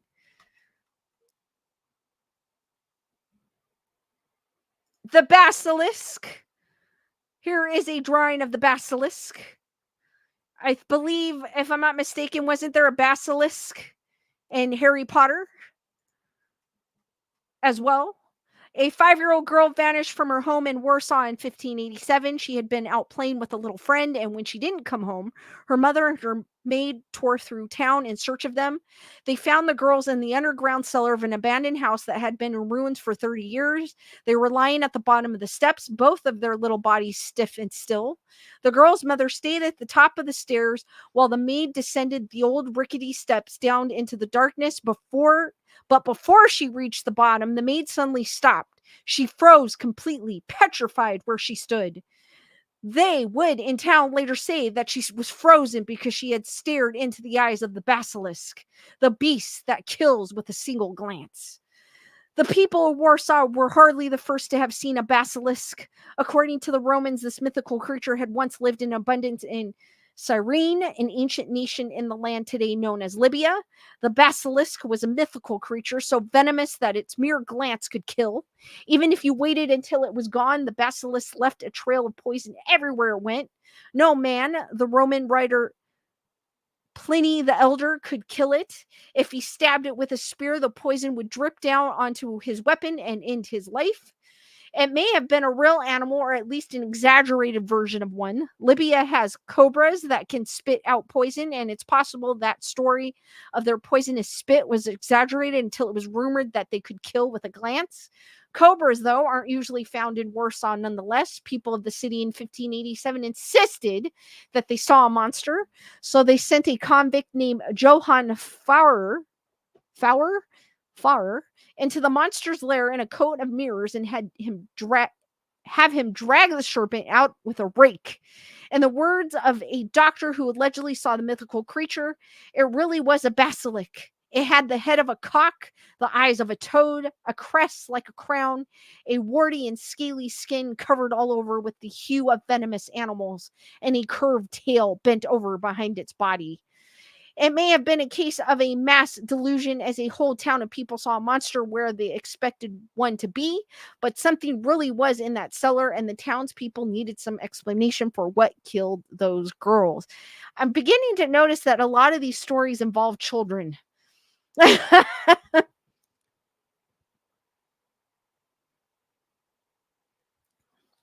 Nian, the beast of ancient Chinese mythology. There was no greater horror in the village of ancient China than the day once a year when the Nian would come down from its mountain looking for food. Nothing could stop it. The Nian was immortal. No weapons would hurt it, and no amount of time would make it go away. All the people of ancient China could do was board up their windows, lock their doors, hide under their beds, and pray it left with them alive. The townspeople would have to watch from their hiding spaces as the monster moved through their lives. It had a flat face shaped something like a lions with two huge horns on its head and a set of razor sharp teeth that jut out of its mouth. It was huge, bigger than an elephant or any other creature that walks the earth. If they were lucky, it would break through their stores of grain and eat every ounce of food they saved. But if they were not lucky, the Nian would spot one of them and pounce. It would gore them with its horns and tear through their bodies with its sharp teeth and devour them piece by piece. Anyone could be its victims, but above all, the Nian savored the flesh of children. Another one. For centuries, the Nian terrorized the rural lands of the outskirts of China until the old man braved it and scared it off. Then he revealed that he was a god in disguise and showed the people how to keep their town safe. You can't kill the demon Neon, but you can keep him at bay. The beast is easily scared. He does not like the color red. He fears loud noises and strange creatures. So tonight, spread red across the village, hang red signs on every door, make loud noises with drums, music, and fireworks, and give your children face masks with lanterns to protect them. To this day, the people of China light off fireworks, bang drums, and cover their cities in red every spring festival. According to the legend, it's the celebration alone that keeps mythological creatures from ravaging their homes. But if the people ever lose sight of their traditions and stop their celebrations, then the Nian will return.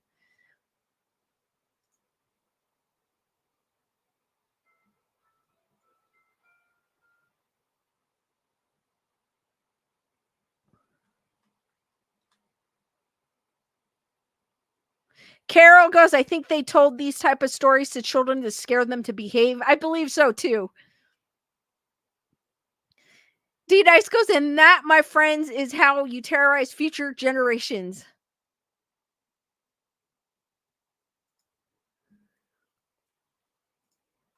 So a chimera? Chimera. So this is a depiction of the chimera. From the right angle, a chimera might look, if only for a second, like nothing more than a lion. But then it would turn and you would see it for all that it really was, with a goat head that jutted out from the middle of its body like a bulbous, toxic growth. The tail, too, would whip out. It was green and shimmered under the light, and you would see that it is covered in scales. At the tip would be two sharp yellow eyes above a slithering tongue that hissed venom. Venom would drip out of its mouth. This was the chimera, a mad convulsion of beasts fused into a single body. Each beast protruded out of its own end and writhed for life. The mythological creature was more than just a terrifying sight. It was immensely powerful. From the goat head in the center of its body, it could breathe out a blaze of fire hot enough to incinerate a man to ashes. According to Greek myths, the chimera was the twisted offspring of a monstrous snake named Typhon and his half-human bride. The real source of the story, though, might actually have been from the Hittites. Before the Greeks started telling stories of their chimera, the Hittites, I know I'm butchering this, the Hittites were already telling stories about a chimera-like beast that had a woman's head in the place of a goat and wore a pair of eagle wings. The Greeks eventually displaced maybe it's Hittite culture, and the story of the chimera morphed into the exponentially more monstrous creature we hear of today. It was the sort of horrible beast that heroes would try to prove themselves against a battle and usually would fail. The most famous story of the chimera is the tale of Bellerophon, who rode into battle against it on the back of the winged horse Pegasus. Bellerophon, and I do apologize in advance if I'm butchering these names, I know I am, managed to drive a lance down the beast's throat right before it could burn him with a fireball. The fire in its belly was so hot that it melted the metal of his lace, filling the creature's throat with molten metal and choking it to death. Guys, I'll read one more story, and I'll share it on my next stream, but I'll read one more story and we'll open it up for questions. And we'll end this one with the Kraken, one of my favorite mythical creatures, because I do love Clash of the Titans. In the 18th century, the Norwegian bishop Erik Potapidin insisted that the Kraken was no myth. The fishermen in Norway had seen it firsthand countless times, usually on hot summer days. Our fishermen usually affirm that when they row out several miles, Potapidin said that the Kraken is at the bottom of the sea. At first, there would be a bubbling and scattering of marine life, as if every fish in the sea had suddenly started to flee in a panic. Then a great black form rose from the depths. Any sailor that wanted to survive would get himself as far away as possible. When the sailors had fled to a distance they imagined would keep them safe, though curiosity would get the best of them. Some would look back and watch, and they would see as Pontoppidan described it. They see the monster come to surface, Godzilla. Its back, which appears to be 1.5 miles in circumference, looks at first like a number of small islands surrounded with something which floats like seaweed. Here and there, a larger rising observed like sandy banks. At last, several bright points or horns appear, which grow thicker the higher they rise, and sometimes they stand up as high and as large as the mass of middle-sized vessels. This was the Kraken, the largest and most ferocious creature in the sea. Surfaced, a Kraken would stretch out as far across as 10 warships side by side. It had great tentacles that could pull a ship and its crew into a watery grave below. And even if it let you be, its massive size would create such a whirlpool when it dove back down below that it could suck a whole fleet underwater. There's a documentation of this mythical creature haunting the seas since the 13th century. The Viking hero Orvar Odur of Iceland, it is said, mistook one of an island for an island and was nearly swallowed whole. The Kraken ranks among those mystical creatures that had stuck with us and excited our imaginations for centuries. Those fishermen on the coast of Norway, though, might not have been entirely wrong. While there is no creature quite as massive as the real Kraken, scientists have since discovered the giant squid, which can grow up to 600 pounds. This mythological creature may just have been an exaggerated report of a real oceanic monster. Or who knows, perhaps they really did see it. Perhaps somewhere under the sea, waiting to be discovered, is an even more enormous squid, big enough to tear a ship to threads. Guys, what did you think of those mythical creatures? D Nice goes, everything leads back to Godzilla. No, it's just when they went when they were saying like fish would flee. I remember where was it in I don't know, you guys. If you guys didn't see it, I won't give it away, but it was in Godzilla -1. If you know, you know. That kind of reminded me of Godzilla when they said the fish flee.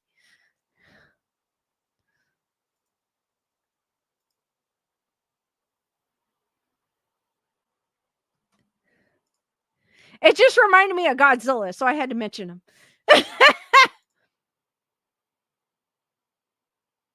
Carol goes, they are cool. I love learning about them. They are cool. I like hearing about the different mythical creatures. The Kraken didn't involve children or the Chimera, but the first couple of stories did. Um, but I agree with what you said. They were meant, they were told so that children would behave, which makes sense. Heather, whatever goes, birds hide from clouds.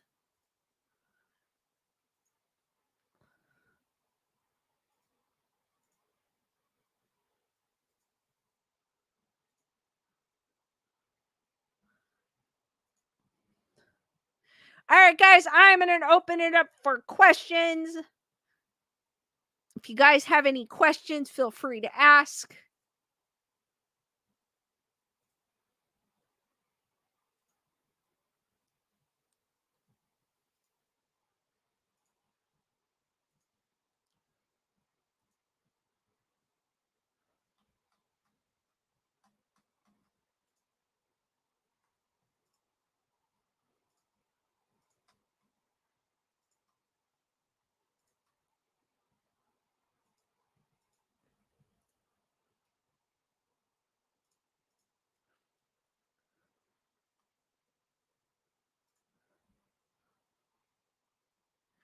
Elaine goes, Godzilla is the equivalent to the 6 degrees of Kevin Bacon. BS Stones goes, I truly believe there are enormous beings in the sea. There has to be. I kind of agree with you too, because there's still creatures that we are still discovering in the ocean. So I have no doubt that there are things that are enormous there as well.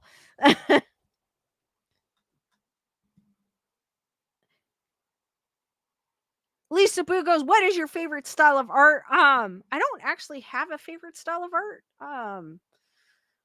If I like something, I kind of gravitate to it. So I don't really have like a legit favorite. I used to like Thomas Kincaid, because of the lighting. So I guess you could say like Thomas Kincaid was someone that I liked looking at, and but I really don't have a style though, to be honest with you.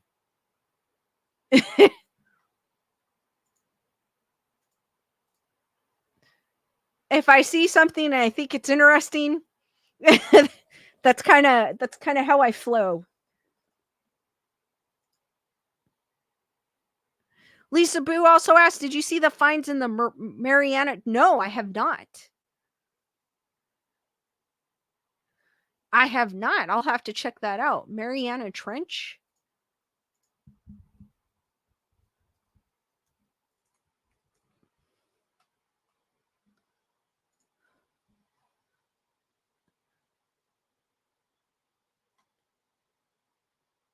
Heather, whatever goes, Thomas Kincaid, I like too. Cozy and the Painter of Lights. Carol goes, I remember my parents telling me to keep my arms and legs in bed because if I didn't, the monster in the bed would grab them. To this day, I make sure nothing is hanging. Oh my God, Carol, I do the same thing. I cannot sleep with my foot. I wasn't told anything, but I cannot sleep with my foot exposed at the end of the bed. Shelly's asking, are you doing anything fun over the weekend? Not really. Probably just the normal things. Nothing special planned. D Nice goes, Lisa, it's really pronounced as Kraken and sometimes Kraken. It's because of Kevin R. McNally, who played Joshua Gibbs. People are pronouncing it Kraken today. I think Kraken sounds better.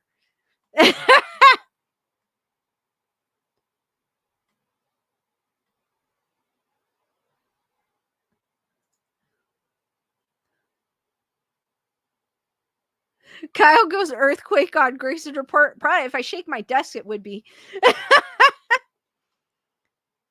Or touch, or if I start typing, there you go. I start typing. That's what causes it when I type. Sorry. Because I'm on a laptop, guys. So if I type or anything, it shakes everything. Joanne is beekeeping. That sounds so cool. Say hi, Joanne, say hi to the bees for me. I love bees.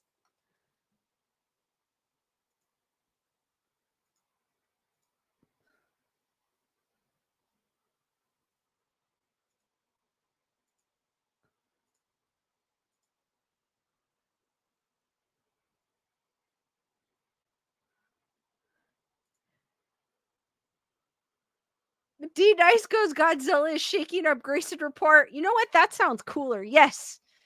He's in my studio. He's right there. Trust me, I would put him on screen if he was here. Plus, I probably wouldn't have a roof.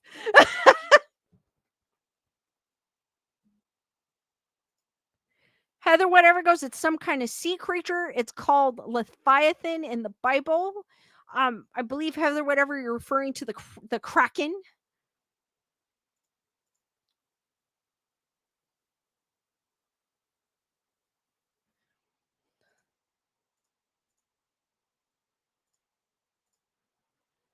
Yeah, the bees will be like, who's Lisa from Grayson Report?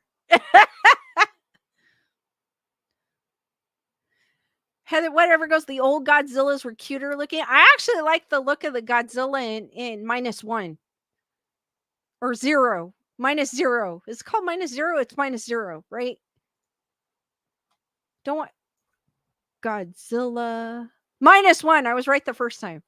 I'm confusing myself. B.S. Stone goes, I'm 4'11", and in my mind, I'm 6'5".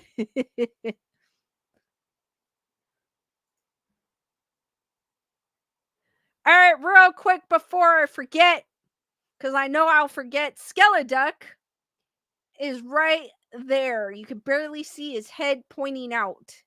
He is not in an uncompromised position. He is pointed forward. I learned my lesson from the last time. But he's right there. He's right next to Alien Duck and Thing. So he's hiding. He's really actually just hiding behind Alien Duck. So there is his head, right where my finger is pointed.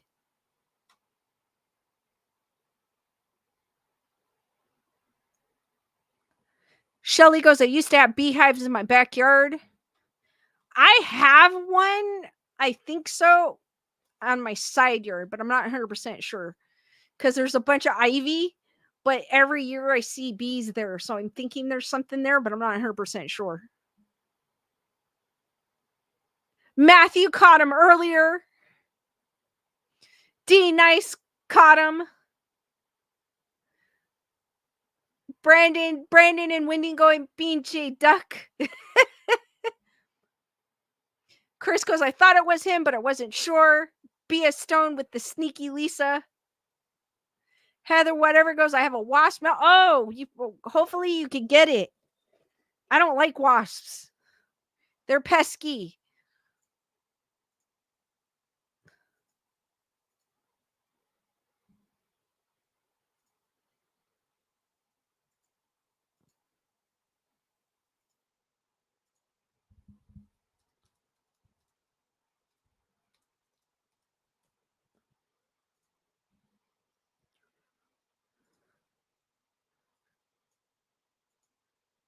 Yes, they are mean. That's why I don't like them.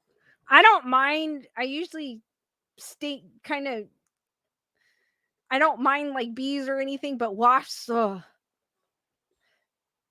I try to stay away from them. I've never gotten bit by one, thank goodness. But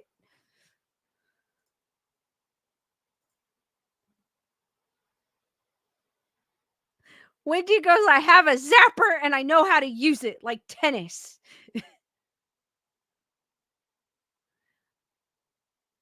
Carol goes, "I'm not fond of them either. I'm allergic to all types."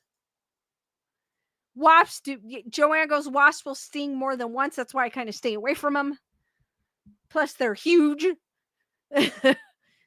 I've seen one like that's that big, like just fly by me, and I'm like, "Nope, stay away from me." Well, I'm walking in the neighborhood, and I've seen them just fly, and I'm like, "No."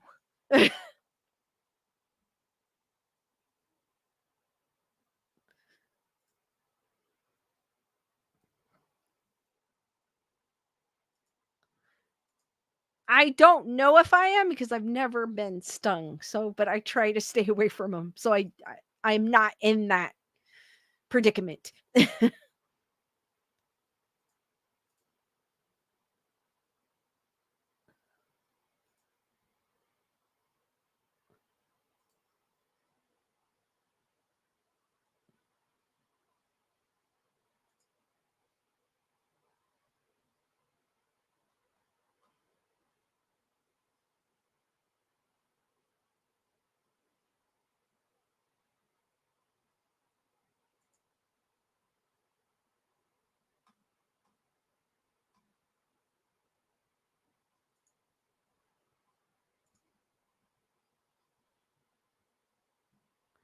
D Nice goes, "I once had to trap a wasp in my sister's house. I was such a bee because I screamed the entire time.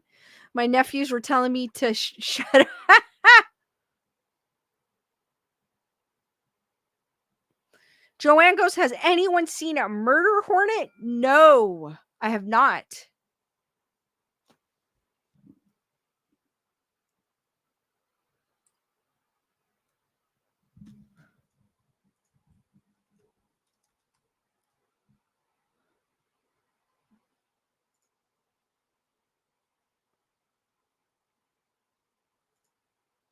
Holy crap, those things are big.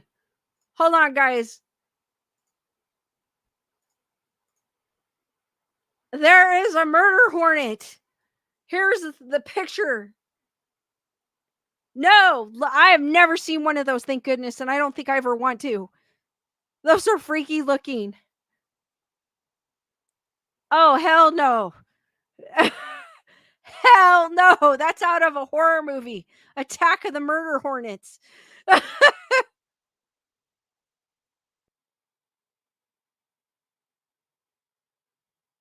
Kyle goes, "The kiddo has a fascination with bees, but freezes every time he sees a wasp or a hornet."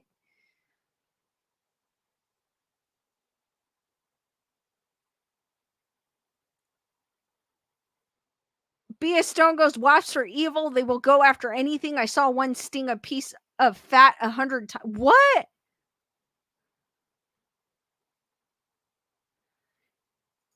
That is crazy. All right, guys, any last minute questions before I end this stream?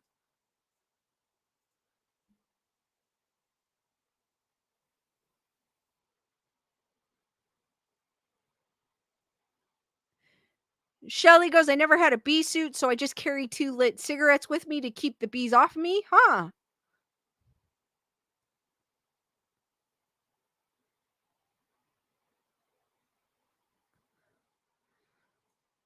The murder hornets can destroy a beehive in no time. When destroying a nest, something like a hazmat suit. Oh,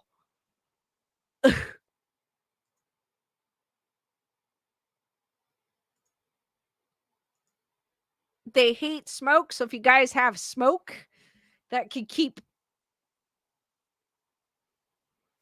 them away.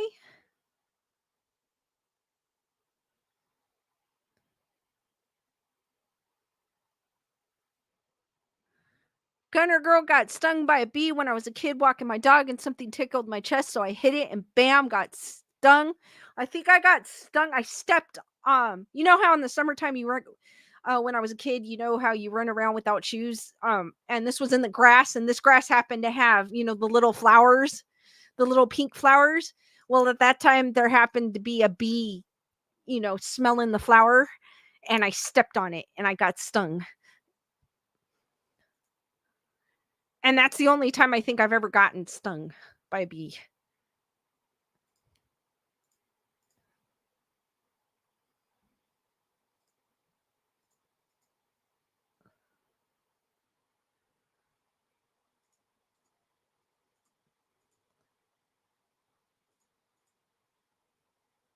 They do fly around me, but I they don't sting me after that. I think I don't blame him for stinging me because Bigfoot was coming upon him.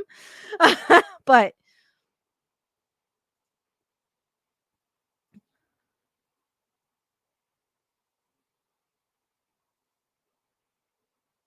Kyle go, "Oh, that's a good thing. Research what kind of bird or bat that eat wasps, then attract them to your yard."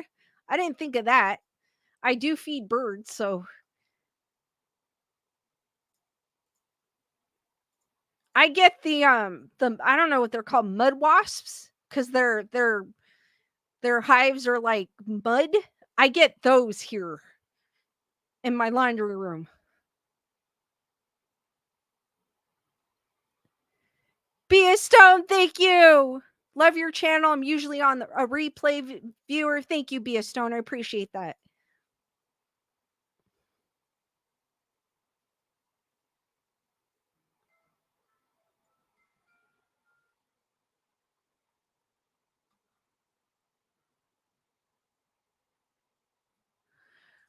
All right, guys. Any last minute questions before I end this stream?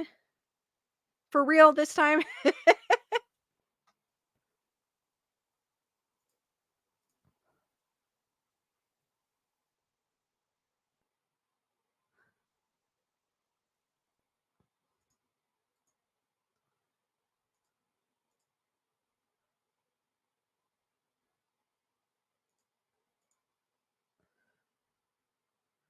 Lisa Booth, thank you. Thank you. Great show. Chris goes by typing sex, but I enjoyed your show. Thank you, Chris. I appreciate that. Thank you, Matthew. All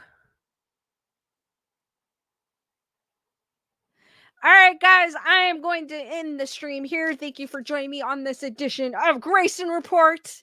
I will see you on the next one, which will be Monday at 7 p.m. Pacific Standard Time. Be there, be squared, stay spooky, guys, and sweet nightmares. Good night, guys, and have a great rest of your weekend. Good and Labor Day for those who celebrate. Good night, guys, and thanks again.